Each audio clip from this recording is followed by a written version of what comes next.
Good morning, class. My name is Isabella Reese, and today I'll be telling you about the absolute abomination that is the Great Pacific Garbage Patch. Now, you may be wondering, what even is the Great Pacific Garbage Patch? Well, as the name implies, it's big, it's in the Pacific Ocean, and it's a floating patch of garbage. The garbage patch makes its residence in between the Arctic Sea and the South Pacific Sea.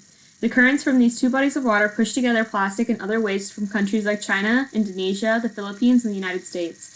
This garbage patch not only has typical debris, but hundreds of thousands of microplastics that are invisible to the naked eye. Horrifying facts about the Great Pacific Garbage Patch is that every year about 8 million metric tons of plastic finds its way in the ocean. At this rate, by 2050, the amount of plastic in the ocean will outweigh the number of fish.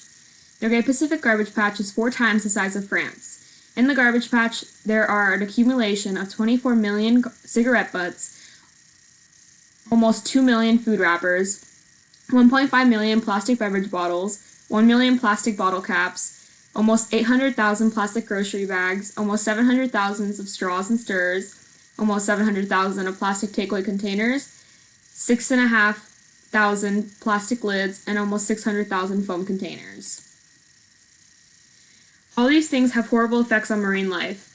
The first example is ghost fishing. The phenomenon known as ghost fishing happens when fishermen use their broken nets in the waters. Animals like the seal you may see in this picture on the left get caught in these discarded nets, while causing eating and movement problems to arise. About 136,000 sea lions, seals, and large whales die at the hands of the nets each year. Other marine species are also injured by these nets. Plastic consumption is another huge problem that happens because of the Great Pacific Garbage Patch. Almost every fish in the ocean has consumed some plastic. Every year, over 100,000 marine animals die because of this. When these animals eat plastic, they go into a false sense of fullness. The plastic takes up space in their stomachs, which tricks the animal into believing it's full. When the animal does not eat any food that provides any actual nutrition, the animal starves. Larger pieces of plastic can cause the animal to choke and suffocate. The humans are also at risk. As I have mentioned, most fish in the world have consumed some pieces of plastic.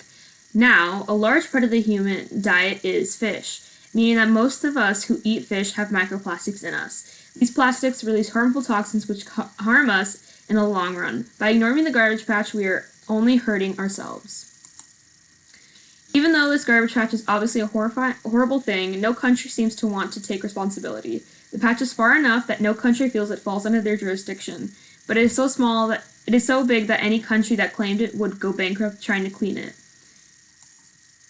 But there is something that can be done to take down this beast. As I have mentioned, it would be impossible for one country to tackle the garbage patch on their own.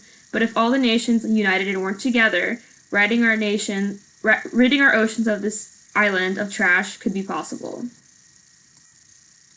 Uniting nations across the globe does seem like a monumental task, but fret not.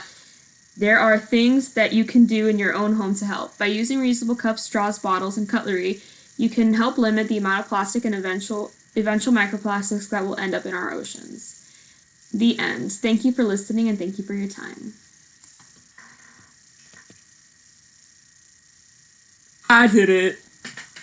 I was hoping